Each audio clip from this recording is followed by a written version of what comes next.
Hi, welcome to the continuation of Chapter 3. This is Part 2, and I'm going to start off by talking about basic types of orders. When you buy stock, we can classify all stock purchases into either round lot or odd lot orders. So odd lot orders are anything that's not a multiple of 100. So 75, 50, 25, 10 shares, 7 shares, those are all odd lot orders. Round lot orders are multiples of 100. So 100, 200, 300, 1,000, 2,000, 10,000. These are all considered round lot orders. Now, why this is important is because individual traders who are inexperienced or small traders or typically people we would think that are part of the herd, which is a contrarian term, would trade in odd lot orders. More experienced and professional institutional investors will trade in round lots. So this becomes more important during technical analysis when we look at what types of traders are trading in which direction. So we can separate all the odd lots from round lots and see what the experienced traders are doing compared to what the novice traders are doing. Now, market orders are the simplest way to buy a stock. It's usually the lowest commission type of order, and it gets you fulfilled the fastest. So it's just really placing an order to buy a stock, and it'll purchase the stock for you for whatever the next available price is. And you don't know, it could be something significantly different than the quotation, and that's the risk you take when you place a market order. So typically market orders in very fast trading stocks where there's a lot of volume, you're going to get a price very similar to the quote. But if you trade a market order on a stock with less liquidity, your order could be placed at a very significantly different price than you expected. Also, of course, the more volatile the stock is, the more unpredictable the price your market order will get, and the less volatile the stock is, the more predictable the price will be on the market order. So there's a risk there in placing a market order. That's why they've created limit orders. Now, limit order lets you, if you want to buy a stock at a specific price, you can set a limit order to buy that stock at a specific price. So if you wanted to buy Facebook at $60 a share, you place a limit order, and it won't purchase it until the stock hits $62 a share. Now, if you own a stock, already own it, and you want to sell it, you can put a limit order on the sell of a stock you already own. So limit orders are very useful for controlling the price that you buy or sell a stock at. Now, a fill or kill order, limit orders which are placed, are canceled if it's not immediately filled. So the limit order with a fill or kill designation would say you're basically asking once. So it goes to the market, asks to see if it can get its price. If the price isn't met, if it's canceled. So it's only going to really basically ask once in a fill or kill. So it's going to go to the market and say, can I buy Yahoo? Can I buy Facebook at 62? No, okay, and the order disappears. Or even if the order is fulfilled, that's great, but it's only going to ask once. That's why they also have what's called a day order. So if you wanted to create a limit order with a day order designation, then that limit order will be there all day. So it'll be waiting all day for Facebook to drop to $62 a share to purchase it for you. And if you owned Facebook, you can put a day order on a limit to sell at any particular price you want to sell. So if it's currently trading at 64 and you want to sell at 65, it'll sit there all day and wait till the stock gets to 65. If you were to create a limit order for a price better than the market's currently trading at. So say you're going to put a day limit order in to buy Facebook at 65 and it's currently trading at 64. Well, as soon as that limit order hits, it's going to buy it for you not at 65 but at 64 because that's the better price. So limit orders will get the price you designate or something better if it's available. So that's why you never want to make your limit orders a number that's, say if you're buying a limit order, you never want to make it higher than the market's currently trading because you should just use a market order for that. Now, we also have a good till cancel, a GTC order, and that's a limit order that can be in effect for up to 6 months. And it's going to stay there on the books as an order until you cancel it. So if you really, I don't know too many people that use a good till cancel order, but it could be good in certain circumstances where you feel that there's, some event will happen that will drive the stock price down temporarily, and maybe it's something that's happened a few times, and you're willing to let the order wait until 6 weeks, 2 months, 3 months until it actually occurs. So there could be some particular uses for the good till cancel orders. Okay, now stop loss orders is another type of order. Now, these are typically stop orders are utilized when you already have a position, either long or short.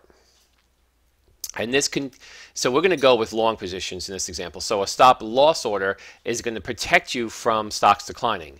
So if you have, say you purchased Twitter at the IPO at $30 per share, it went up to 75, and you're afraid that this, something could happen and the stock price could go down.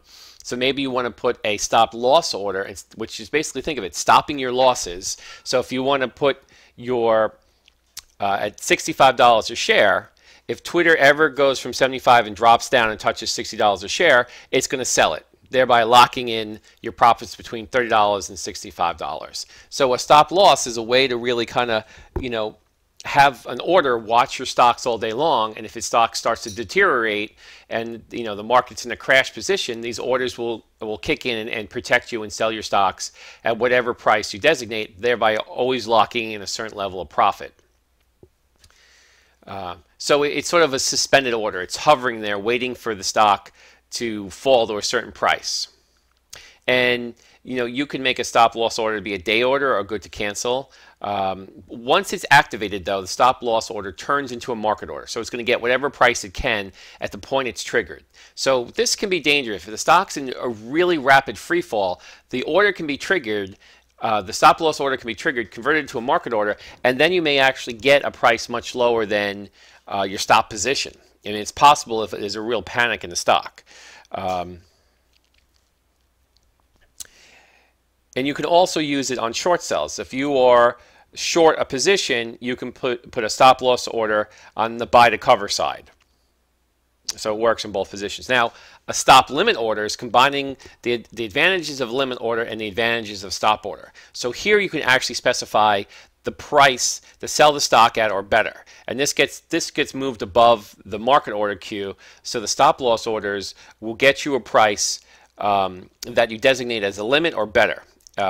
So it prevents sales occurring at an undesirable price, and you have, I guess, the ultimate control of what you're selling or buying your stock for, or closing out your position, long or short, when you have a stop limit order. So it's a pretty versatile, useful order. And typically some brokerages will charge more commissions on these fancier, more instruction-specific orders. Okay, so let's talk day trading. So investors who buy and sell stocks quickly throughout the day with hopes of making quick profits. So they want to jump in a stock, maybe they buy 10,000 shares of Cisco and they're waiting for it to go up 25 cents, and then they sell 10,000 shares of Cisco and they have a $2,500 profit. So that would be a day trading type of thing to do. Look for a stock that typically has a lot of volatility. Get in when you think is a good time to get in, and sell on, if you make 25 cents or 50 cents profit on a day, sell your shares and reap, those benefits. And try to do that multiple times in one day, and try to make anywhere from $500 to $5,000 a day on frequently trading and trying to make money on the ups and downs of stocks all day long. Now, day trading is going to rack up a lot of expenses in commissions and taxes, because you're going to be taxed at the highest rate, and you're going to be paying a lot of commissions from all these frequent trades. Now, when the stock market is very volatile and the stock market is moving higher, it's a bull market, day traders can make a significant amount of money. But over the long term, most day traders don't do well long term. Short term, you have a few day traders, due to the market conditions, may do very well, may make some money, but they're only a couple trades away of losing their profits for the year. So you could be a day trader and you could be up $50,000 for the year. You make the one wrong trade at the wrong time and you could easily lose $10,000, $20,000. You're making 10,000 share bets and the stock drops $2, $3, that could wipe out your profits for the year. So day trading is a very stressful, a very risky, and a very unsuccessful approach to making money in the stock market. So that's why most stock market people, and myself included, will recommend more longer-term trades, buying a company that you feel is good and you think has a good future, and buying it and holding it long-term. And that's been proven in many research reports to be the best way to make money in the stock market. A longer-term approach, a more stable and thought-out purchases that you're going to keep for the long term. Okay, so if you want to be a successful online trader, the first thing you need to really understand is how to place and confirm orders. Because if you make a mistake placing your order, you may be selling something or buying something or selling something short that you're going in the wrong direction than you suspected. So understanding how to place orders and placing them successfully is critical. Being able to verify the stock ticker, knowing that what you're buying is actually the stock that you mean to buy. And there were events recently where people thought they were buying Twitter, but they were buying a stock symbol that looked like Twitter, but 2 letters were reversed. So you got to be very careful on what symbols you're using. Use limit orders to protect your positions, especially if they're very risky pharmaceutical stocks or internet stocks. You may want to use limit orders to protect you from any type of crash in those stocks. And you want to check your orders, recheck your orders, make sure there's no typos. An extra 0 could mean a huge difference between what you're paying, and the risk you're taking. And you don't want to get carried away. You want to follow some sort of strategy. You want to avoid using a huge amount of margin. You don't want to churn your portfolio too frequently. You want to really focus on buying like maybe 20 to 30 really good stocks that you have faith in and looks like they're going to have a long-term, be a long-term great business, and just hold on to them. And maybe if these stocks dip during a market crash or a correction, you buy more of it. So you have a longer term. And the whole key to long-term success is buying good companies at reasonable or good prices.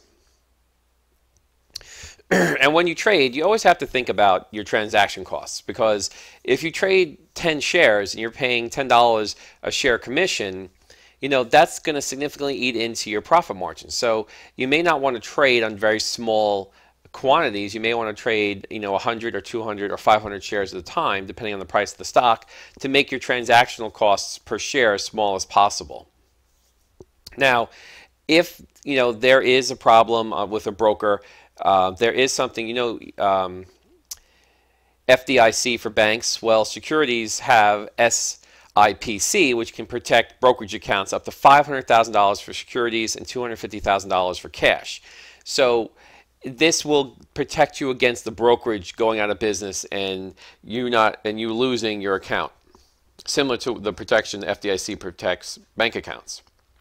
So a brokerage account actually has more protection than a bank account.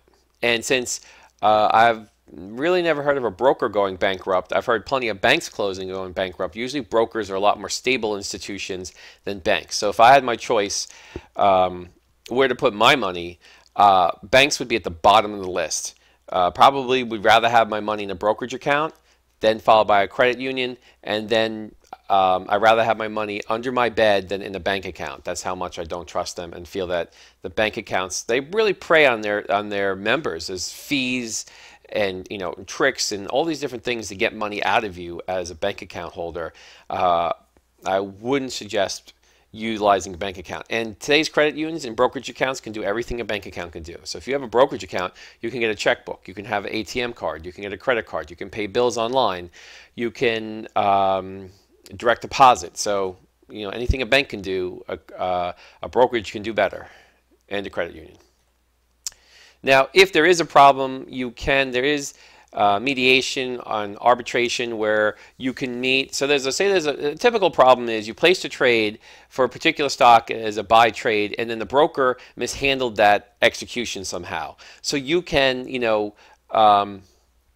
go into a mediation with a broker or arbitration with a broker to try to work out and come to a settlement based on what you feel the broker did incorrectly that that was unfair to you. And it's not used too often since the automation and computerization of the markets. So really, the mistakes are usually on the user side, not the brokerage's side. But I mean, there can be issues. I know when Facebook became an IPO and went public, there were all sorts of problems with executions and trades, and people use mediation and arbitration to settle their accounts in some of those disputes at that time. But there are ways, if you have grievances against the broker, to have it settled fairly. Now, if you're going to use an investment advisor, there are different types of investment advisors, and they come in, they have all different types of credentials. So you have to make sure that they're registered with the SEC. So that means that they've passed certain tests and understandings. They have a certain amount of knowledge, and they've been cleared and vetted by the SEC. Which a lot of people can't get vetted by the SEC when they want to be a broker. If you have a criminal record, if you can't pass the required tests and different things like that, you can't be a broker. So advisors who have the most experience, because this stock market game is all about experience. So the stock market, the longer you're involved in the stock market, the more trades you make, the more news you read, the more research you do, the more effective you are as a trader. At least that's how my experiences have been. So you want to look for an advisor that has, not someone who's 22 that just graduated college, but maybe someone who's 52 who's been in the business for 30 years and really understands the markets. Now you can also look for professional designations. For a financial person, the best designation you can get is a CFA.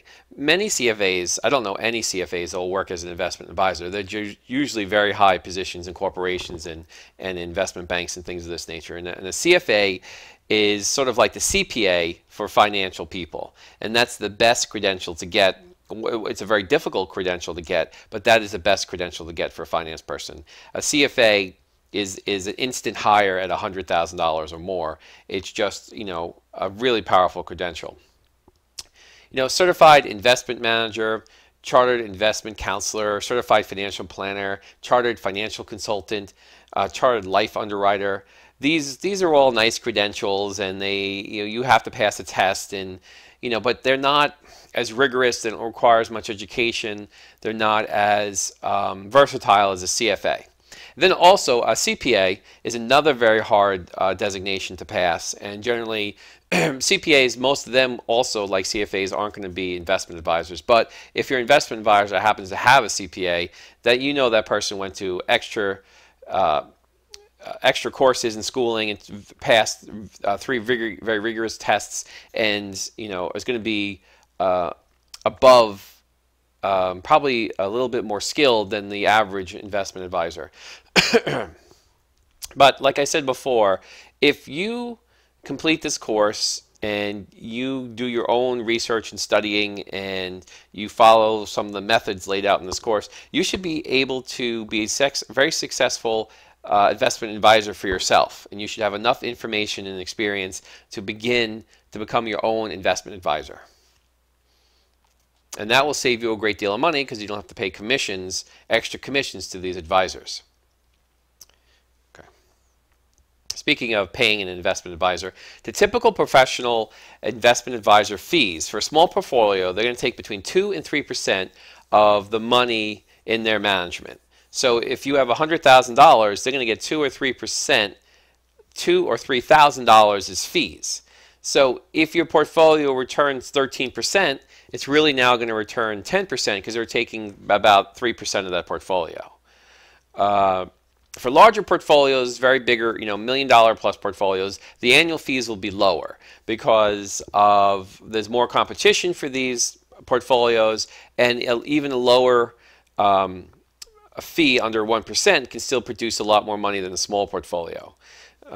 Now, you want to definitely, if you're going to get an investment advisor, you want to check their record, their reputation, talk to some of their other clients. Usually the best way to get an investment advisor if someone has recommended them that you trust, and they can attest to a good track record. And you should have lots of questions for your investment advisor, and and they should have lots of questions to you, so so together you can better assess your investment your investment opportunities. And you want to ask questions to get an idea of their investment advice, and they should be asking you questions to get a better idea of what you're comfortable with and where they want to be investing for you. If any investment advisor comes at you with a get-rich type of feel or attitude, like I can take your money and double it or triple it, that's a load of hoo-hoggy. They're not going to be able to do that. They're just trying to make it seem so good that you can't say no, but I don't know any investment advisor that could really keep doubling your money. Or, you want someone who's reasonable and is going to, state a reasonable return they can get you for. You want to hear things like, I can get you a good return for, a reasonable amount of risk. And you want to hear things that make sense from your investment advisor. So questions on both sides are going to be critical. Now, there are investment clubs. So if you are interested in investing and you like investing, it's sort of like a book club, these investment clubs. So you can go and you can actually legalize a partnership, and investors can pool their money and create a club where they share their knowledge, and they trade on one brokerage account, and they meet and discuss stocks and decide what stocks to buy. So it's a collective of people who are pooling all their money together to make an investment club. And members can make, they make stock recommendations. They can analyze portfolios and performance, and hopefully the idea is more brains are better than one. So in the past, these investment clubs, some of them have done very well. I mean, they've had some famous ones, like a group of grandmothers and a group of, school teachers, and different, a group of housewives, a group of teenagers. I mean, there's different clubs that have different, commonalities, and sometimes some of these clubs wind up beating the mutual fund managers' returns every year. So it's an interesting way to come together. And some investment clubs don't have to actually invest real money. You can just come together as an investment club, have a virtual portfolio, and talk about your stocks and recommendations. And then, as a member of this investment club, you're free to go home and mimic the trades on your real account, but, it doesn't have to have actual money being traded. Now, let's just review Chapter 3 real quick. In this chapter, we talk about the growth of online investing and the pros and cons of using the internet to help you to invest. We looked at the major different types of sources of investment information. We explained the key aspects of stock and bond markets and indexes and averages. We reviewed the roles of stockbrokers, the selection of a stockbroker, opening account. We talked about the basic types of accounts, online transactions, transaction costs, and we discussed the roles of investment advisors and investment clubs. Now, if you go into the course under course documents for Chapter 3, I have a document here on some examples. Let me just size it right. There, that's better. Some examples of market order executions and limit orders, and I basically ask a question, and this is a good thing to study if you're not sure about these types of orders. So I might ask a question, give you a statement like you've placed a market order to buy 100 shares of stock of a particular company. So then I want to know, does your order execute, and at what price? So at the time the order is entered and the stock moves to 42.25, it's going to execute. And if the stock moves to 37.75 at the time you execute your order, it's going to execute and get a price close to what the stock is currently trading at. Because a market order is going to execute as soon as it hits the market. And it's going to get a price very close to what the price is, if not the exact price when it executes. But you never could be sure. It could tick up or down before it's completed. So that's sort of the limit of a market order. But the advantage of a market order is it's always going to execute.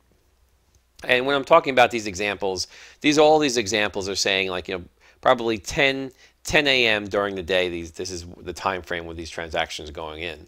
So if we look at let's move down. You have a fill or kill limit order to buy 100 shares of stock at $38. And the stock is currently trading at 41. So here, the stock's at 41. You want a better price, so you're putting a fill or kill limit order in at 38. And I want to know, does it execute and at what price? So if the stock moves up to 42.25, it's not going to execute because you're not getting $38. There's no chance to get $38. If the stock price moves to 34 3 days later, it's still not going to execute because this is a fill or kill. It's only going to ask once. It's not going to wait for 3 days, or in this case, it's not going to wait for 3 hours. So if it's not $38 at the time of execution, it's not going to trade. It doesn't know to wait. It just asks once as soon as it's placed. So if the stock price happens to drop to $37.75 at the same time you execute this limit order, it's going to purchase it and it's going to get it at $37.75 because even though your limit's at 38, if the price is better, it's going to get you the better price. It's not going to wait for it to go back up to 38. So it's going to see 38 has been met, go turn into go find whatever the best price is available and purchase it. Okay, let's look at let's move down a little bit and look at a day order. So if I do a day limit order to buy 100 shares, I want 100 shares at $38. And again, the stock's currently at 41. And the same questions, does your order execute and at what price? So if the stock moves to $42.25, it's not going to execute because I wanted to buy it at 38. If it moves to $34 3 days later, so it stays 41, 3 days later finally moves to $34, is it going to execute? No, because it's only a day order. They can't wait 3 days. If the stock price drops to $38 3 hours later, will it execute? Finally, yes, it'll execute because it's reached 38, 3 hours, which is within the day limit. It's going to execute and you're going to get it at 38. And again, if the stock price drops to $37.75, at the same time you execute this limit order, yes, your order will execute and the price you'll get is the better price of $37.75. Okay, so let's look at a good till cancel limit order. So same order, buy 100 shares of stock at $38 is the limit, and it's good till cancel, so it's good for 6 months, and it's currently trading at 41. So does your order execute and at what price? If the stock moves to $42 at the time my order executes, it's not going to buy it because it's above my limit. However, in 3 days, if the stock price drops to $34 and 3 days later, will it execute? Yes. What price will it get? It's 38.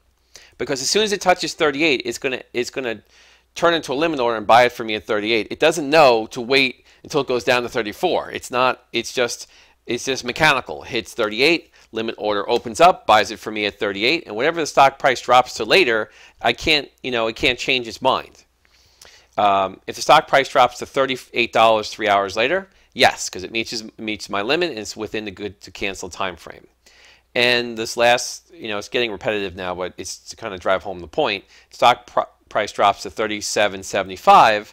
Does the order execute? Yes, and you're going to get it at $37.75 because it's a better number. Now let's look at you have a stop loss order, good to cancel, to buy 100 shares of stock at $38. No, I'm sorry.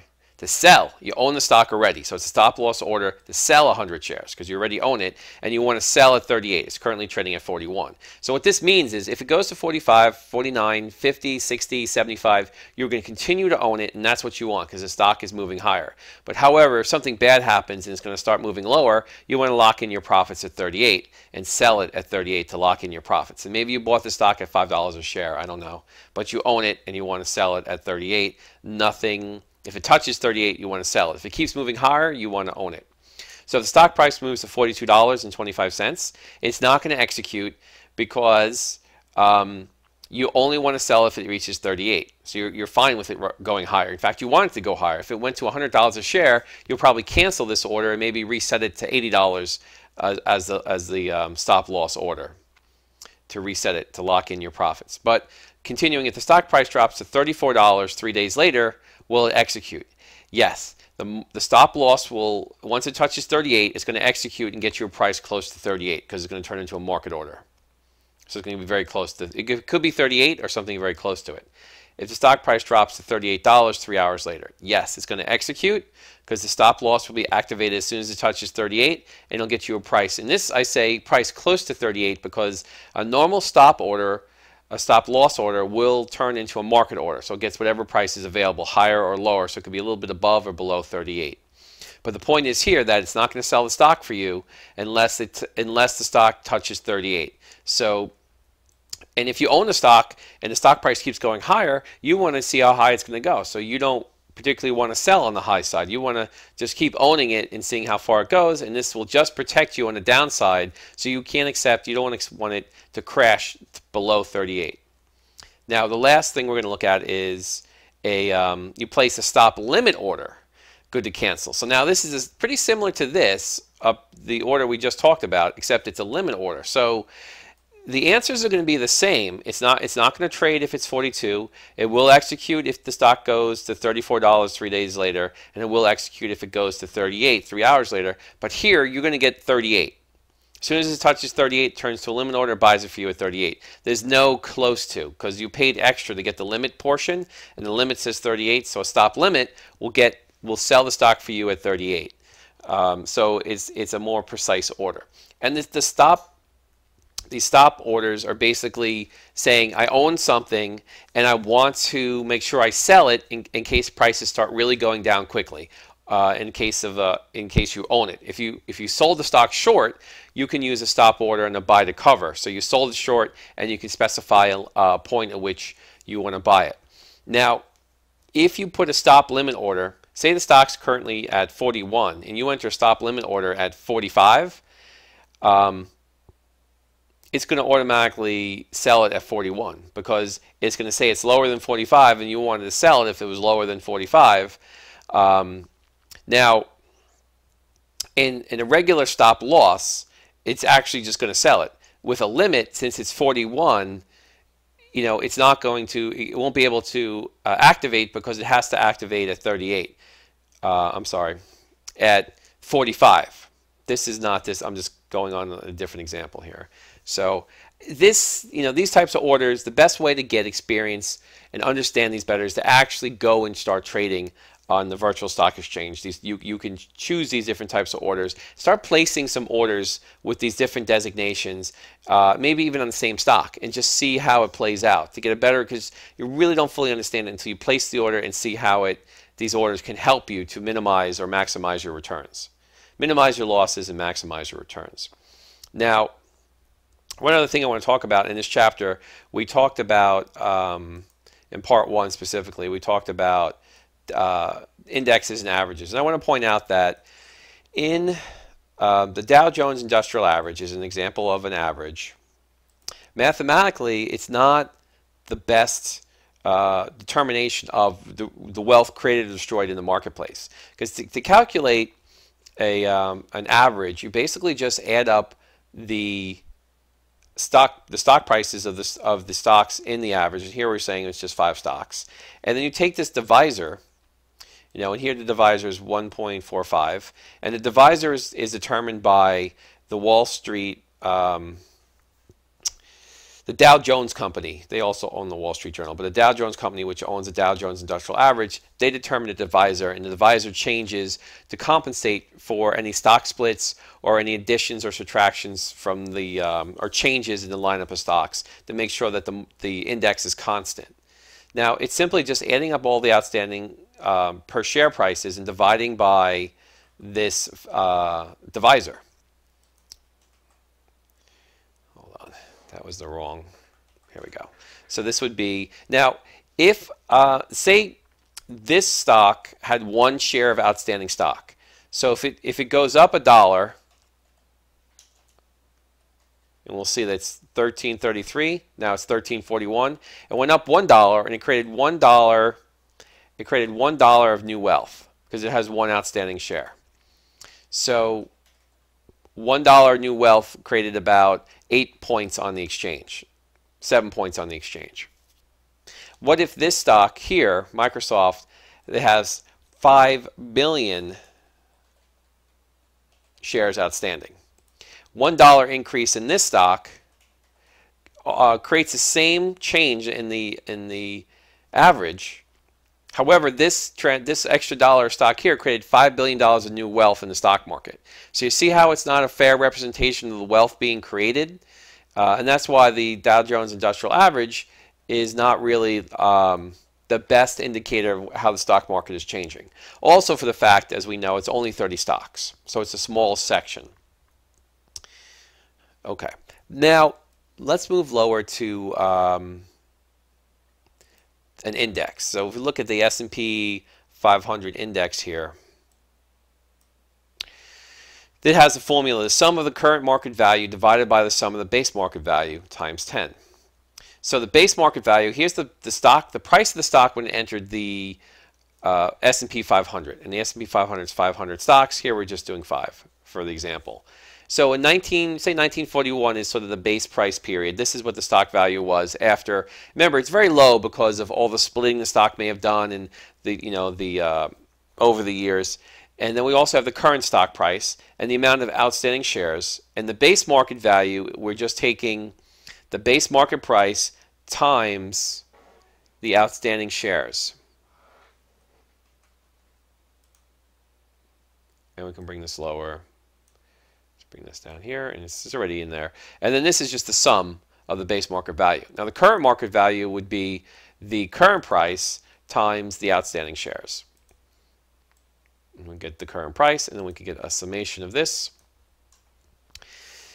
So if we want to put into this formula here, we can first I'll just take the current market value divided by the base market value, and then I'll just take this and multiply by 10. That factor of 10 was just there from the beginning, I guess, to make it a little bit bigger, because it must have been a small number when it first started out. Now it's around, it's in the 1700s or so, or somewhere trading between 15 and 1700. Now, why this is mathematically better is because, say this stock price goes up $3.60 to $50 per share. So we're going to say $3.60 increase to this stock price. Let's see. And that's going to create a change from 308 to 325. But we created here, since we went up, we've created about almost $70,000 worth of new wealth. So let's change that. Okay, this stock, it only has 1,000 outstanding shares, but say this goes up to 60. And let's see, what is, so that would be 643. So this goes up 360, 647. So we're going to go up the same amount here, same amount of money increase here. And we see that the market only goes up $1. So when this went up $3.60, we went to 325. When this goes up $3.60, it only goes up to 309. And the reason is because it created a lot less wealth because it's only 1,000 shares outstanding. So this is a better representation of the wealth being created, because the stocks with a $1 increase on the stocks with a higher amount of outstanding shares will more greatly affect the index than the $1 increase in the stock that has fewer amount of outstanding shares. So the outstanding shares are incorporated, which gives us this index to have the ability to show the total dollars of wealth creation. Because you have some stocks that have 5 billion, 8 billion shares. I think Microsoft has like 8, 9 billion shares outstanding, and you have some stocks that only have 1 million shares outstanding or 100 million shares outstanding. So there could be a big difference in the amount of wealth created by a $1 change in the stock price. And it's all about the amount of outstanding shares. So the indexes are a better example of the stock market volatility, or the real change of the stock market, because it's a much closer representation of the wealth being created or destroyed in the stock market. Also, it includes the S&P 500 has 500 stocks in it, not 30, so it's also a broader base. So I think if you want an understanding of how the stock markets are doing for a year or a particular point of time or a day, look at the S&P 500 more than the Dow. Okay, so that concludes Chapter 3 and reinforces the 2 handouts. I will see you soon for Chapter 4. Take care.